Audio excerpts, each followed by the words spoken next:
Yeah. Good. Okay. So I mean, it sounds like you're going to. I'll just snip these pieces in. I mean, you've already got them in front of you. Yes. Looks like you're using OneNote, not OneNote, GoodNotes. Is that true? Yes. Cool. Yeah, that's a cool program, cool app. All right. We had a lengthy discussion of this, but I mean, hopefully they're trying to show you there's two ways to do this. Hopefully they're both clear. Yes.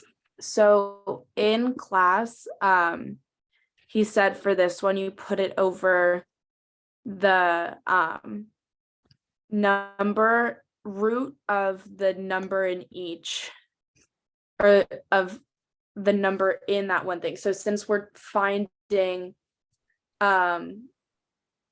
the standard error for mean mu 0 or what m0, Yep. we put it over 17 because there's 17 in that specific grouping. And so it's Okay. not over the entire thing because we're only finding the standard error. So that's why the standard error is the same for every group, because there's 17 in each, and the numerator goes off of the root mean square error, which is the same for everything because it uses a pooled estimate of variances, but the standard error for each level would be different if the number of observations in said groups were different. Yes. So yeah, finding the SSE, which in this table, it all adds up. So you would take the 103,119.4 minus the SSR. That's right. To get the SSE, which is when the root of SSE, which is, or wait, no, that whole thing over the degrees of freedom error. Yeah. So that would be over, I'm going to write an E after the degrees of freedom. So I know that is the error. Is 105.27, and then you put that over root n, and n is the number in level 0, which gives us 25.532. Great. Cool. Yeah, that I understand fully now, which is good. Okay. Yeah, just make sure you're clear on the formula. And like sometimes it's like, I think the point here was like, what if you are only given like the middle box, or you're only given the first box, or there's a couple ways to do it. Just make sure you're clear where the data is coming from, or where the numbers are coming from. Yeah, let me write down what you wrote. SSD R over n minus k minus 1, and that is for the MSE. Yeah. Cool. 85 minus 4 minus 1. This one. Cool. Okay, so number 2 is confidence interval on one of the, go ahead. This was like a multiple choice kind of question, but it can be used to test a confidence interval with like ANOVA stuff, can be used to test if it's a number or not. So you're testing if it's a difference. So it doesn't matter if one's like greater than or less than or greater than or equal to. You're looking for just m equals 0 or m does not equal 0 or any number, because we're testing for difference. Okay. Yep. Good. Yeah. And then for 3, yeah, we're just taking the averages of the level. So that's, you're just taking the lower bound and the upper bound over 2, getting your mean estimate of. That's right. Doesn't matter what level it is, the 95% in this case, but yeah. And then the answer key for this question is like similar, or maybe actually the same as what we did, but each knot is equal to all of the different levels basically being equal to each other. And the alternative is either they're all not equal, one of them is not equal, just the grouping is not Yes, equal. sometimes it's worded as at least one is different. Yeah, let me write that. At least one is.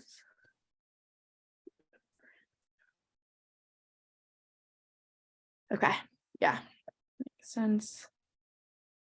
5 we can probably skip because it's the same thing as in 1. It is, and that's why I'm still just shocked they would ask the same question twice, you know, really. Yeah.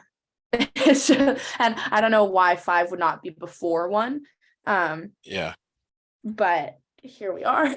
yeah. But that, yeah, you Okay. get 25.532. All right, so, number 6, required assumptions for ANOVA. Yeah, so I just put in I figured it's open notes, so I just put in the slide that my Yes. professor put. So first the variances are constant. And so that's like looking at the residuals, making sure there's not a pattern to them. Population is normal, and that you use the QQ plot, make sure that it's linear and doesn't have any skew or like curves to it, because then it's not normal. Independence of observations, that's just you're making sure each observation is not like reliant or skewed, or I don't know, like you're usually told that. And then absence of confounding variables, you're just making sure that if you want to find cause and effect, that A causes B, that it's not A and C causes B, or C causes B, because you're not focusing on that other variable, and then your results are not valid. Okay, it all sounds good. I mean, I doubt you're going to get a question where it just asks you to list these, but Yeah. it will show up in some sort of other way, potentially. Yes. Oh, and then for 7, I just put like if I'm asked a question like that, I know where that comes from. Like you're not, Yes. because the mean is the same in level 0. So I just put that. Yes. And then for 8, the error degrees of freedom is equal to, so that was maybe I put this wrong. So I'm not, don't take this as criticism. This would be really like a statistician would be very upset if you wrote this, but it works for you. Because So like use it, but know that it is the wrong notation. Yeah. I was like, because I like went down, and so yeah. Wait, actually, now that I'm looking at that doesn't even really make sense to me. Well, no, it does. It's right because it comes from the table. Like if you're looking at the table, your table is 4, 80, and 84, and this is SS. What you're calling is SSTDF, and then SSEDF,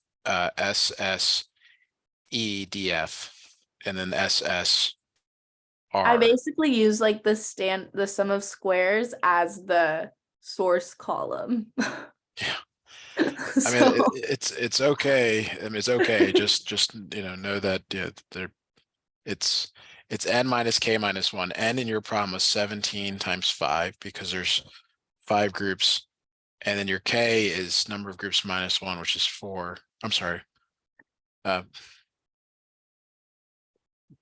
Sorry, minus k is 5 minus 1. Why is well, k the 5? error is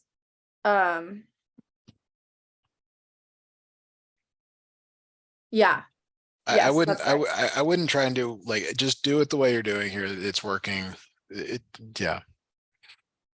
SST. Like you're. Wait, no, but I even put the wrong things.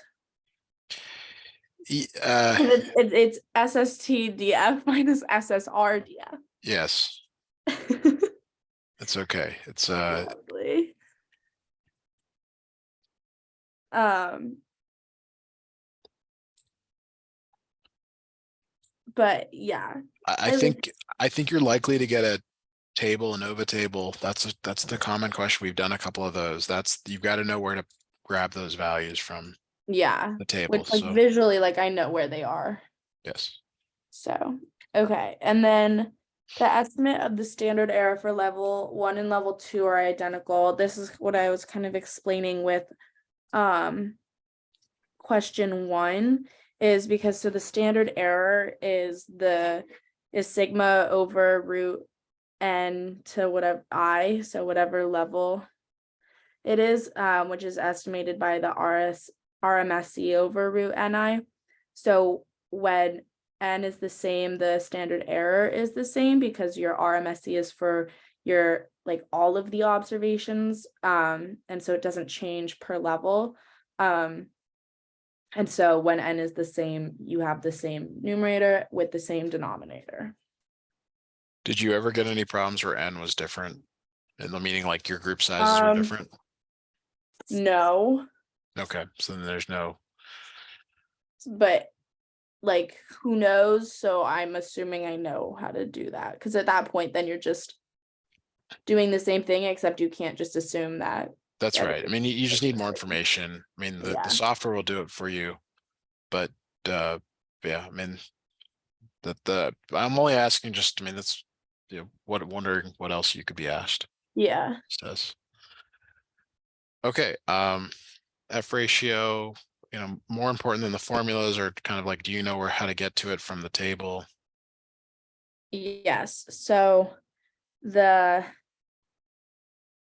you take so MSR over MSC, which is that column left to the F ratio, but oh, let's say we don't have the MSE, then we would have to take MSC is equal to the SSE over the degrees of freedom of SSE, which is also n minus k minus 1. Of SSE? Yes. Yes. And the degrees of freedom of SSR would be 4. Okay. And so you're basically finding then it's the ratio of that to get your F ratio, which is similar to like a T value or a Z value, just for That's right. stuff. So yeah. Any questions on that? I don't so on the table in like the probability thing with the red number, is that similar to like your p-value? I mean, there was nothing on the That's exactly what it is. So in an F distribution, it's positively skewed. So you're always looking at the right tail. So your F value that you found in this case, which is 2.63, you're getting the area in the curve that is your p value. And you're again hoping that p is less than alpha. to reject, Yeah. make a little Here, this I just found a quick table because I think we've been. I mean, I don't know this will help. That let me know when you get this down. I want to just clarify something real quick. almost there. Okay, I have it. Okay, so there's this. I mean, this kind of summarizes a bunch of things here. The total degrees of freedom is the number of samples minus 1. -1. Yes. Okay, there's k groups, and then it's k minus 1 groups or levels. Oh my God. Okay, Wait, that's so okay. so That's good to know. this should. I mean, I think this needs to be updated in your Yeah. thing there. And I mean, there's a bunch of these out there. This is just a quick search for that, but This one, I'm gonna add something like that to this little cheat sheet. Okay, that's good to know.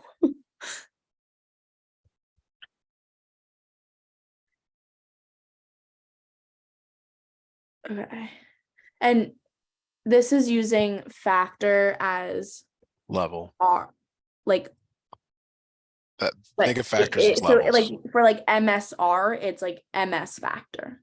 Yes. Got it. Okay. Understood. Okay. I think we're up to 11 now. Yes. Grab a couple of these. So this is what the answer key said. So and the distribution is an F distribution with a numerator degrees of freedom of 4 and denominator degrees of freedom of 80. Also, though, the handwriting was a little bit hard to read, so I'm not exactly sure if that's what it said, but like, Yeah, so the F distribution has 2 degrees of freedom value, and maybe rather than saying it as 4, think of it as the degrees of freedom of the R, I guess is the way you've been doing it. And 80 is the error. got it. Oh. Oh. Okay, let me update that. Freedom of R, degrees of freedom. That makes a lot more sense. Okay. All right, number 12. This is good. This is the multiplier based on the number of levels that you have. Yes. Oh, and I have a typo in my question that I think it's when we have multiple hypotheses all at the level of 0.05, not 5e. Yeah, The probability of at least one type 1 error. So yeah, one it's one minus. probably none. That's true. And then the none, normally it's 0.95, but because there's 4 levels, it's 0.95 to the power of 4. Yes. And so that is just, yeah, I And that, understand that yeah. enough. And then, okay, I asked about 13 at office hours. And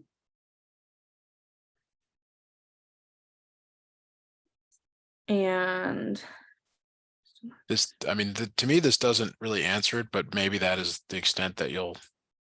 yeah, so that's what he said. So because because Bonferroni's, if Bonferroni's doesn't include 0, because Tukey's is narrower, like it can't. But I added the like the but wider than T interval is just a side note to remember that. So the answer is Tukey's confidence interval is always narrower than Bonferroni, so it won't include 0. Okay. But it is, yeah, let me highlight that.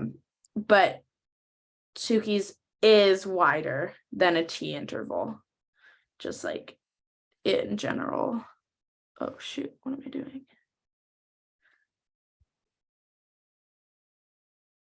And then also I found this definition in our textbook that I put at the end of this like guide thing. But for Tukey's confidence interval, you hold the chance for a type 1 error to 5% over the entire collection of confidence intervals.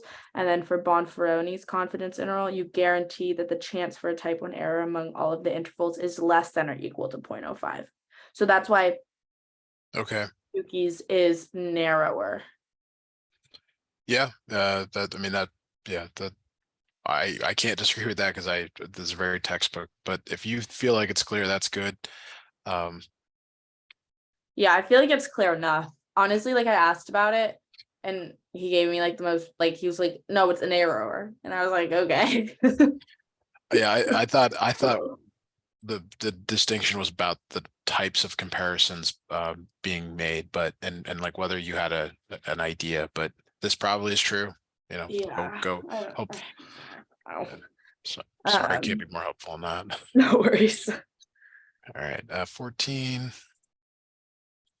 Okay, suppose N, I'm just gonna like clear up these typos because why not?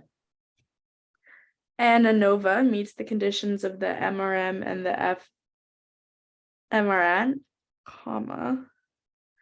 And the F test rejects the overall null hypothesis that 4 large groups have equal means. Group 1 has the largest sample and group 4 is the smallest. Does the confidence interval for M1 minus M4 include 0? Okay, this was like the book problem that I just skipped over because I didn't have my textbook with me, but then I got my textbook. So it's no, because all the means are not necessarily all equal. So we can't conclude that M1 is equal to M4, meaning we can't know if it includes 0. Okay. I don't really understand that one. The thing I'm drawn to is the fact that they're trying to ask you if the sample size matters. Here, Yeah. and that we kind of were talking about that in the first few questions with with the standard error.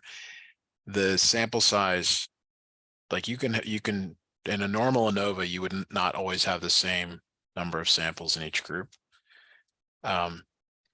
Does the confidence interval for mean 1 minus, does this actually mean mu1 minus mu4? Is that? Yes. Yeah. I just couldn't figure out the Okay. So you.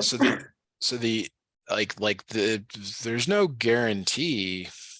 I guess, is this everything? I mean, this is the full question. Yeah. Yeah. And the F test rejects the hypothesis, right? That the Yeah. means are equal. So they're saying at least one is different, but we don't know which one is different. And I guess, is it asking now that it, like, for you to say, well, therefore, does this one have to include 0? Yeah. So it doesn't have to. We just know, so we only know that one of the comparisons is off. We don't know which one. Exactly. And so So it we could can't be, say that it's. that's right. Further testing is needed to Yes. determine that. Yeah, that actually makes more sense. Okay. And then for 15, this one we went over. This one I think I understand for the most part. It's just like the equation of a regression, and it's telling us that the is E or epsilon, I don't even know what that is. The E, that's the residuals, or like It's the error error. terms. The residual is different. Residual is not related to this Okay. problem. It is related to regression. Yeah, and so it's telling us that the error terms are normally distributed. So because it's normal, independent, does that? So the equation here is for a multiple regression equation, Yeah. and they're just saying that for each regression, like I don't want to say this, let me back up. So normally it would be like beta 0 plus beta 1 x plus epsilon 1. And then they're adding an epsilon for each coefficient. Yes. But they're just saying that these errors are normally distributed with mean 0 and known standard deviation. Okay. So they don't all have the same. They have the same normal distribution, but they're not identically distributed because B1 and B2 could be very different. Yes.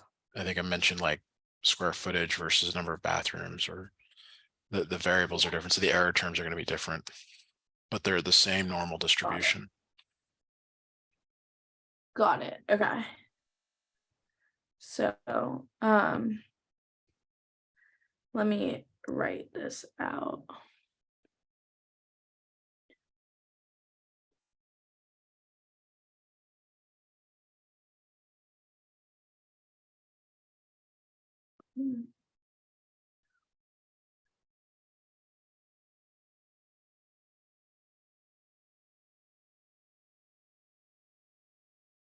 So it's the like normal distribution.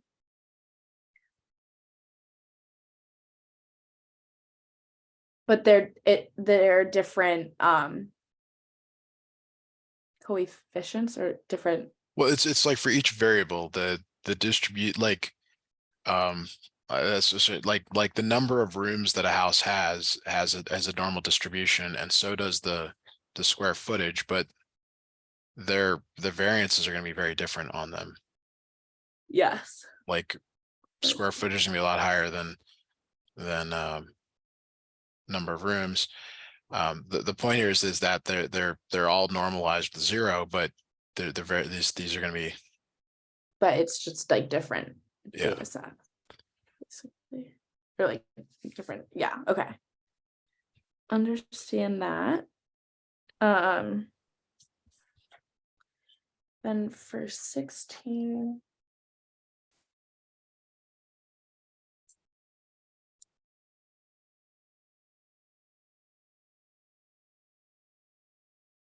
Have so the residual standard deviation of standard error when fitting the model log y equals b naught b1 blah blah has the same units as log y because the units of the RMSE depend on the units of the response variable, and so like r equals the residual y equals y r equals y minus y hat, and so you're using the units of the response, and the response in this case is log of y.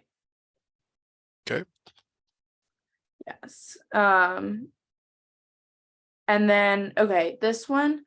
So I went over a little bit more with like partial and marginal slope. So Yeah. basically, marginal slope is your slope in simple linear regression, and partial slope is the coefficient in multiple linear regression. And so for this case, a partial slope for an explanatory variable has to be, and it doesn't have to be really anything, because partial slope, we're looking at multiple linear regression. And so it's only equal when xi's are uncorrelated. Okay. Wait, I like understood that when I wrote it, but now I'm not understanding it. Let me see if I can find where I had that. Partial equals can equal marginal when uncorrelated. What does like uncorrelated mean? Do you know? Yeah, I mean, you can just start with your standard, uncorrelated graph, something like that. You can get into more specific things like covariance and independence. So I believe if they are independent, covariance is 0. And that really relates to, okay, so if they're, but this is way beyond, I think, what you're trying to do here. I mean, I thought your explanation was good about marginal slope being simple linear regression, and then partial slopes being related to multiple linear regression. It's just like the B2 is different from B1. Yeah. And so those are like your partial slopes, because even though it's one data set, it's like a part of it and they're like different. So I take this xi's, like if we use the idea of like a house, like square footage, rooms. Yeah. these are supposed to be uncorrelated variables. Whether they are or not, I mean, maybe we could pick a different example, but Yeah. they're not supposed to be related. Yeah. But there is more of the definition in terms of if they're independent, covariance is 0, and that affects correlation as well.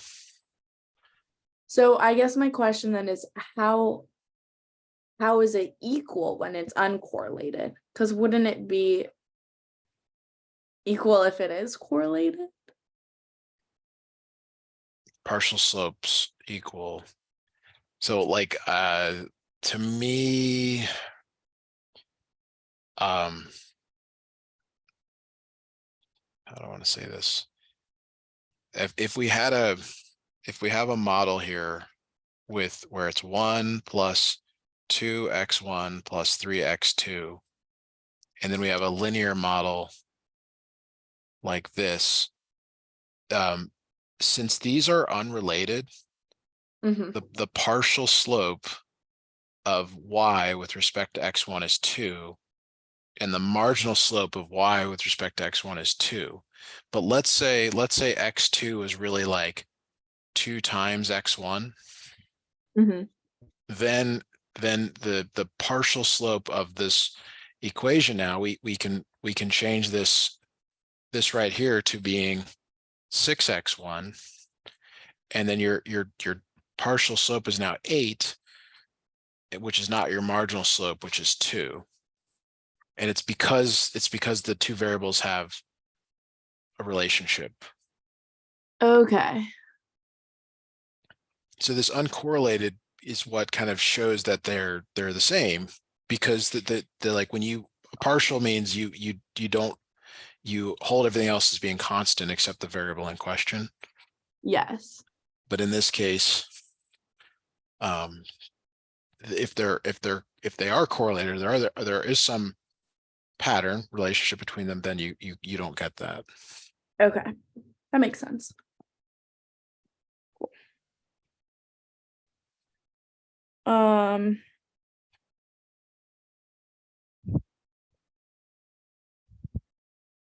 And then I'm trying to let me see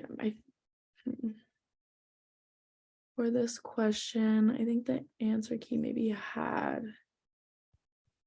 something, but maybe it didn't. 17. Oh wait, no. 18. Okay, yeah. Yeah. So if the confidence interval for the marginal slope of x1 includes 0. So you just said it has to be simple linear regression, which excluded a couple of these, like Yeah. A and C, and then I made the point that the beta 1, well, maybe that wasn't justified, but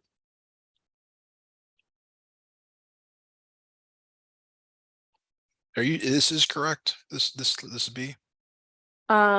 Yes, 18 is B. Okay.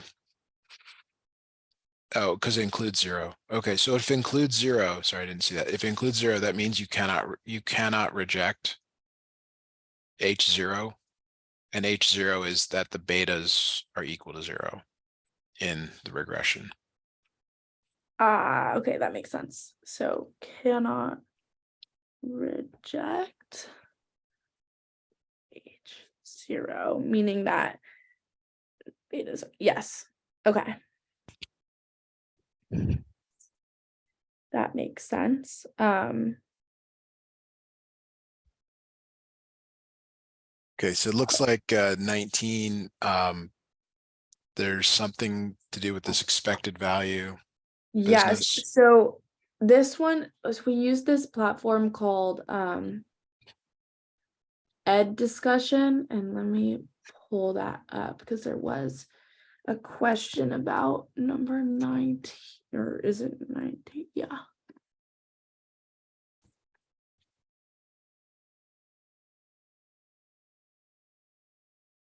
is, oh, wait, sorry. Oh.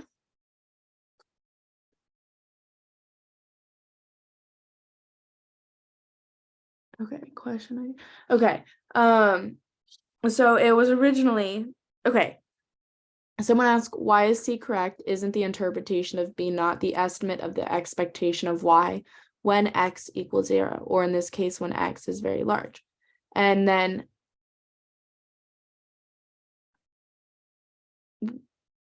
we do not have X, but our X here is 1 over X, and 1 over X equals 0 when X is very large. So basically, it's just the B naught, it's like the definition of B naught gives us the expected value, because it's the, or interpretation of B naught is the estimate of the expectation of Y when X equals 0. Or in this case, when X is very large. Okay, so yeah, the that's what I heard here. So you it's the expectation, or the intercept B0 gives an estimate of Y. We normally want it to be for X0, but because it's a reciprocal relationship, the way to get 1 over X close to 0 is to make X very large. Yes. And so why exactly is it the estimate of the expected value of Y there? Y when X is very large rather than Y when X is very large? Because B naught is just like an estimate. Or wait, I'm confused as to why it's not, why C doesn't work. I understand why A works, but I'm not. Well, one thing I'm noticing here is it's I don't think they would make this mistake using the wrong letter. It should be, it gives us Y hat. So it is like it's like the estimate, and that's why That, we're looking and so for the the expected estimate value. is Y hat. It's just why that C Yeah. is wrong Got and it. A and B Okay. is right. That makes a lot more sense. And okay, then 20 I understood pretty well. Because R squared is a measure of correlation. It doesn't have units, so it's free of units. It's free. Yep. Um, It's a percentage also, if that helps. I mean, percentages are never with units. oh yeah, let me write that down. Oh, because it's the percentage of like data that is explained or Yes, something. explain variation. Yeah. Okay. For 21, this, okay, this I like had forgotten to do the last step and I was so confused, and then I realized I had to just do a simple percentage change little formula. But so doubling the sample size used to fit a regression can be expected to reduce the standard error of the slope by about what percent? So standard error is standard deviation over root n. So if we just make it easy, 1 over root n, and like, I don't know, make a little simulation of starting with 100 to then 200, we get 1 over 10 going to 1 over 10 root 2. And then by about, because the answers were in percentage, we have to do a little percentage change of how much that changes. So start with the new minus old over old. And we get negative 0.29, which is about a reduction of 30%. Okay. So that makes sense. And then I have to sneeze. Okay, I think I'm good. For 22, we need assumption of normal distribution for the errors, which are like the residuals in a regression model. And then this, let me highlight this to keep it consistent with the rest of it. But to carry out hypothesis tests and construct confidence intervals for the BIs. That's just, you don't you need, that's just an assumption or a or condition for hypothesis tests and This confidence interval. is there a slide for this that might be more useful? And For just this is all over the place, you know, because like these are all like wrong paths, A, B, D, and E. They're all wrong paths. Like, is there a slide that tells you? I don't think there is, but I just know like that it's like approaching a problem like this on the test, like I know C is definitely true, and there's never like a all of the above. Okay. So I don't know, that's how I would do it. With the RMSE, I don't think we need an assumption of normality. No, I just wanted to, if this was worded differently, it would be, but this might not be very useful the way it's given. Yeah, I just don't really know what else to add. And there's not really like any slides specifically about this. So Okay, well, let's look probably at just go 20. with it. Yeah. Okay. So then for 23, this was specifically my professor, and I like was like kind of arguing with him. He's like, yeah, but you take it into consideration. I was like, what kind of question is this? Like it should, not like should is in like a suggestion, like you should take it excluded. But he was like, no, you don't take it out. You just take it into consideration. Don't just remove it. I was like, okay. I had a professor in college, and he did one of these things where he said, and we had a point right over here, and then we got rid of it. Yeah. And it was some big research, and you know, you can actually do whatever you want in some of these Yeah. situations. I was like, okay. So if I got a question like that on the test, I would definitely email him and be like, no. But now that I know, apparently you just take it into consideration and you don't remove it. All right, so none of this other stuff was, you know, 2 standard deviations, 3 standard deviation, that didn't play into it at all. No. Okay, all right. No, that was just a good none of the above. Okay, then this 24 tricky. These two I just copied in from the answer key directly. So the best plot for checking the similar variances condition is the scatter plot of y on x.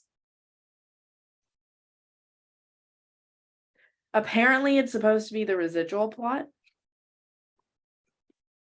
All right. I mean, that's the definition. So that residual plot, you know, we want it to be straight line. No, sorry, that's something different. What are you supposed to look for in the residual plots? That's the question I'm asking myself. So I guess like we're looking for no pattern. Like that's like all I would know to check in the residual plot. So I always think of this as linearity of residuals. Yeah. But I didn't, you know, like here's a, like this is ideal. I'm about to snip in. You know, that's what we want. Yes. But what is, they've got a fitted value versus residual for equal variance. I thought there was a test for this, but can't think of it. I don't know. I'm just gonna like Residuals. go with that and hope a Okay. question. Okay, I think D was, I think that was something we talked about. Yeah, so I originally I asked him, I was like, well, it doesn't have to look linear. And he was like, yeah, but it should. And I was like, well, you put requires. Like, Yeah. So I added my own word there, should, and it should look linear to do a simple regression model, because otherwise, why would you do a simple regression model? I think the best part is that you're going to your professors and talking to them. A lot of students don't do that. This is the way it should be. You go in there, you talk, it's a Yes. dialogue, and you're making good points because like you can perform regression on anything. It's just that like, should you? I mean, that's the question here. Should Yeah, you? so I don't know, got that out of the way, I guess. But then, okay, for 26, the simple linear regression produces predictions that are twice as accurate if we, and the actual answer was none of the above, because it can only go up to the RMSE. So like there's a cap on how accurate it can get. So it can't be like a certain amount of folds or something, even though mathematically, like it would make sense to be 4 folds because you're taking the root. yeah, But because accuracy, like measured by the RMSE, can only go up to that point. So the answer was none of the above. interesting. Wouldn't have known that. So let me. Yeah. Neither.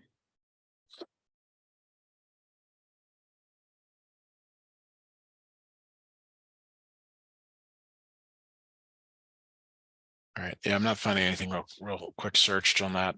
Any other short questions I can answer here? We're kind of running out of time.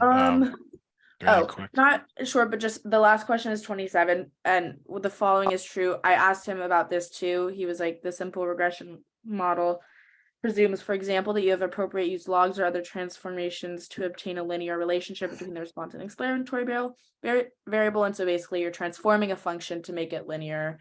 And that is true. That's consistent with his answer to Yes. 25.